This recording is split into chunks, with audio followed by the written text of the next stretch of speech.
Chapter 5, Season 4 review. Yeah, somehow time has flown by, and this season that I feel like started about a week ago is now a week away from being over. We're going to do a quick little review of this season, see if it holds up to the old Marvel season, and I'll be explaining my thoughts on this season as a whole. We're going to be breaking it down into a few categories. First off, we're going to do a quick review of the Battle Pass, then we're going to go on to the map, then the weapons, and finally, we'll go on to the features that they added and my overall review of everything. Now, starting off with the Battle Pass, I'm going to keep it blunt. I'm not even going to go over the skins individually because there's nothing really notable. The only skin I particularly love from this Battle Pass is the Tier 100, the Black Panther style with the white. Absolutely makes me want to... So, overall, great job on that skin. Everything else, I mean, War Machine's kind of cool, but everything else, I mean, is it really anything notable? For Marvel skins, like... If you have no ideas left and you've added so many darn collab skins that for Marvel, your last idea is Gwenpool, I mean, come on. Like I said, I don't really need to review the Battle Pass. Half the Battle Pass was just Fortnite skins remixed as Marvel characters. And most of the Marvel characters, besides War Machine pretty much, are not notable. Comparing this to the last Marvel Battle Pass, where we literally got like Thor and Iron Man, doesn't really hold up. Doctor Doom, I forgot, the Doctor Doom skin is really cool, but, I mean, we already have one. Overall, I'm going to be giving the Battle Pass this season a 6 out of 10. There's really nothing incredibly special about it. And now we move on to the map. Unfortunately, with the map, we have a very similar story to the Battle Pass. There's not really anything super notable. Well, I do think that the one POI with Mysterio and then the Doctor Doom castle are both very cool POIs. They're kind of off to the side of the map, and a lot of games, it feels like if you don't land there, you never really have to visit them. I don't know why they didn't choose to make any changes in the center of the map or anything, but they just kind of feel off to the side, and the raft is the only POI that really feels like it's in the middle of anything. We're seeing a similar trend with this chapter, where I feel like they're always replacing POIs with worse POIs, and I'm not going to lie, I really liked Lavish Lair and Pleasant Piazza, and both of those were removed this season for POIs that I think are worse. Maybe it's just the new, like, realistic Call of Duty looking Fortnite style, but I cannot seem to really get attached to many of these POIs or have a lot of interest in them. It might just be because they look like they're out of a completely different game and they're really hard to traverse, but I just don't particularly think there's anything special about any of the POIs that they added. A giant castle in this super cool town and then this little courtyard area. Like, you'd think it would be really cool, and they are good POIs, but they just don't really impact the game that much. The raft is the only one that really seems to make much of a difference, and even that POI feels like a maze to try to get through, so I barely even land there. So while the new stuff is cool, does it really make that much of a difference to the map? I don't think so. And if the last season of your chapter isn't going to really have major map changes, then I don't know what to tell you, man. If we're comparing this to Stark Industries, like, honestly, it's not really even close, is it? So while I do enjoy the map changes, and they are good, they're just not really notable or crazy enough for me to really care that much, honestly. Overall, they are good map changes, so I will be giving the map a 7 out of 10. However, we've definitely seen much, much better. And at this point in Fortnite, like, the last season of your chapter, you can't just do basic stuff. Like, you have to actually put some effort in to creating crazy map changes, and I just don't believe that they did that this season. Now on to the weapons and items of Absolutedoom. We had the typical couple new guns, couple new medallions, and man, you're never gonna guess what I'm gonna say about these. They're lackluster, man. They're boring. We got the new shotgun, which either hits for 150 or 32, so that doesn't feel very good or consistent, but it's not really terrible. It's pretty terrible. Still better than the hammer pump, though.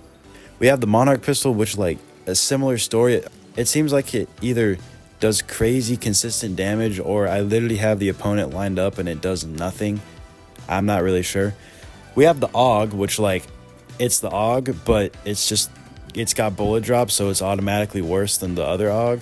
The only guns I really, really love from this season were the dual SMGs. I think those are sick because guess what? They're hit scan. Adding armored walls back, I'm really glad that they actually use the trap slots, but like those are just kind of getting annoying. As for the medallions, they actually did a really good job this season with the scanning one, the siphon one, just like we had a couple of seasons ago. But you can never go wrong with siphon. And then also Mysterio's medallion. I get the idea, but man, can they have made it a little bit less gimmicky? Even the War Machine stuff, like besides the jetpack, which they removed for some reason, like the auto turret and the little gloves and stuff, like I'm glad that it wasn't overpowered, but it just doesn't feel notable. And the Iron Man stuff, the Iron Man blasters, and then those big boots that make you fly everywhere, like still, how are you going to add something so crazy and it just doesn't feel like it changes the game at all? Like you can literally fly across the map, overpowered. It's like the wings, but better. And yet still it's super easy to get shot down. You can't really do much while up there. Like they just didn't really add anything notable yet again. They added the Stark rifle back, but guess what? They give it bullet drop, so it's automatically worse than the other one. When I think of the last Stark season, even though I didn't really play much of that season, I think of Stark rifle, crash padding into a 200 pump, prime mongrel, like peak loot pool. And then we go to this. I just don't understand.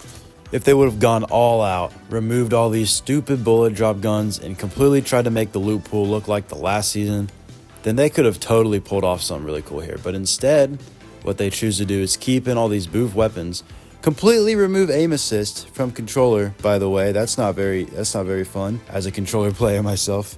And then say, okay, here's your cheap copy of the Marvel season. And I just don't understand why they would make a bunch of weapons and items that just seem like worse versions of things that we've already had in the game. But I guess that's very telling of this chapter as a whole. Just cheap copies of things that we've had before, but worse. This loot pool is going to be getting a 7 out of 10. It's good. They added a lot of things, a lot of cool things, but not much of it feels really special, or I think notable, as I've been saying. It's probably one of the best ways to put it. None of it feels really notable or, memorable, but it's definitely not bad, so we'll give it a 7 out of 10. Now, finally, we're going to go over some of the little features that they added this season, some of the updates, and I'm going to give my overall rating. So first off, one thing I do think was really cool was how they added the big Doctor Doom thing, like the Doctor Doom spawn island and stuff. I never actually got to use it, but I had a couple games where I had teammates with it and fought against it, and it was really, really fun. I will say they definitely removed it too soon, and I kind of wish I would have got to use it, but that was pretty cool. And then we got Fortnitemares. Yeah, they added the devil. Oh, hell no, man. What the fuck, man? And I'm not really about that kind of stuff. I'm on that Jesus timing, so I don't really mess with that. So I don't really care what else they added, even if they did add a POI for Diddy. 0 out of 10. And that's about it, I think, for like big updates, big changes. This season felt extremely short. Like, I know it came out in August, but it feels like it came out a month ago max. There's no way. I'm not really complaining, but it just really feels like a filler season. They chuck a Marvel label on something, add a couple new POIs and new guns, and then just kind of don't mess with it a lot. I'd much rather have this season, which was kind of boring, than last season, which is objectively the worst season of all time, balance-wise. So I'll much rather take this than getting spammed by Nitro Fists dropping down to 30 FPS. I'll take that for sure.